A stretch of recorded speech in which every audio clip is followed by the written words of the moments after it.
Becoming a Bigger Monster. Episode 3 of Again My Life starts with Wee Woo walking home, but stopped by the deadly assassin. Dr. K. Wee Woo tries to thwart his threat, but it's no good. He manages to best Wee Woo down and throw him off the bridge.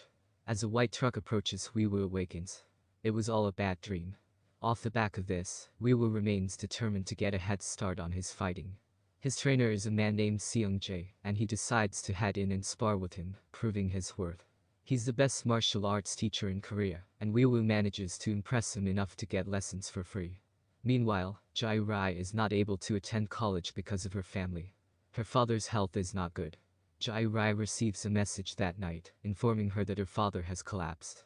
It's an unfortunate turn of events, and one that Wee Woo is aware could lead to her skipping out on her studies.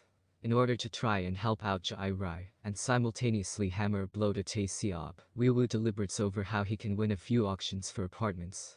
However, when he notices an old man named Woo Young-soo show up at the auction house and win every single bid, he decides to learn his secrets. Wee Woo remembers the words he was instilled by the Reaper several episodes back, and decides to become a bigger monster. This comes in the form of convincing Young-soo to take him on and help teach him. In order to prove his worth though, Wee Woo is tasked with clearing out an apartment in 30 minutes or less. Wee Woo passes the test, although Young-soo is quick to point out that this is a difficult business, one that's often called heartless and greedy, because of what it entails. Interestingly, Wee Woo manages to gain the trust of his teacher, who gives him some advice about how to approach the bidding process. It works too, and he wins his first bid on a property. Young-soo instills some useful advice, pointing out that sympathy is all well and good, but sometimes that can be taken advantage of. The business is soul-destroying at times. Wee Woo refuses to give up his principles and decides to do things his way.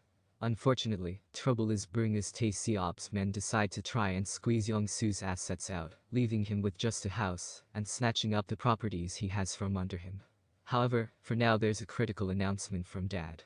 Wee Woo hurries home and learns that his father is going to open a fried chicken shop. Wee Woo smiles warmly and supports their decision.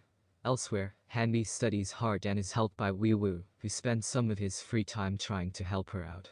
She wants to get into Hankook University, but it's not like she has much support from her family.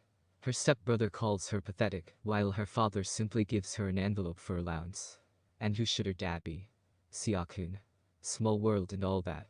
With high-flying Wee Woo on the way up, he's invited into the secret annals of a law society, led by a man named Sun Benham and alongside prosecutor Kang Jin, the corrupt official that's going to work as Tae Seob's puppet.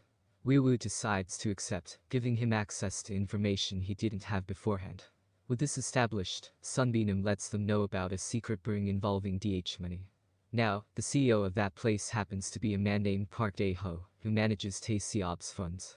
Through him, they're going to squeeze Young-soo out of his assets through enacting a redevelopment plan for the area. Wee Woo is determined to help him and lets the old man know that night. DH Money intend to max out Young-soo's loan at the bank, which is under political guidance, and through that squeeze Young-soo out of his properties, and force him to sell for rock-bottom prices. Wee Woo feels a sworn duty to protect Young-soo as much as he can, pointing out that the man died a pitiful death in his own reality, found dead by the side of Han River after swimming in debt. Well, to thwart that, Young-soo bites the bullet, shifts some of his assets across from Bando Bank to Nara Bank, and registers all of his properties at once on the same day.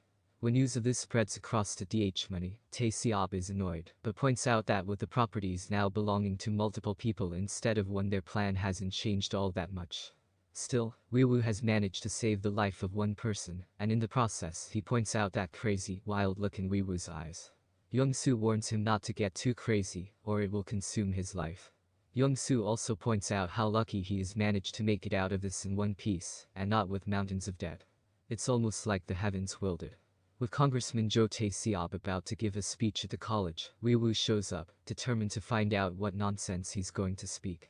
However, he notices that the Grim Reaper from before rocks up.